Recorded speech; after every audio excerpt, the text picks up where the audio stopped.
ازاي قدرت تواكب كم الاحباطات؟ اكيد مش عايز اقول فشل يعني، بس هو يعني النجاح هو يعني تحصيل حاصل من مجموعات من الفشل كتير يعني. فكنت بتواجهه ازاي؟ كنت اول بتعديه حاجه انت ازاي؟ لازم يكون عندك سلام نفسي كده، طول ما انت عارف ان هي الرحله اصلا كده فانت هتبقى ايه مستريح. يبقى عندي ما يبقاش عندي expectations عالية قوي ان انا داخل اه انا يعني ابقى. انا يعني انت مثلا جيت الشهر ده عملت مبيعات، الشهر الجاي عملت مبيعات، متوقع بقى ايه؟ خلاص الكيرف هيطلع الشهر الثالث وبتقع في الارض. هو البيزنس كده.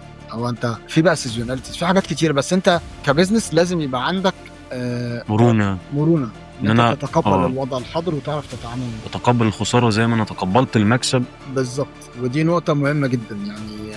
احنا برضو واحنا في شغل الشركات وكده انت دايما بيبقى عليك ضغط ان انت دايما مم. تاتشيف KPIs وتبقى على طول مستمر مم. تحسين. ده حاجة صعبة جدا.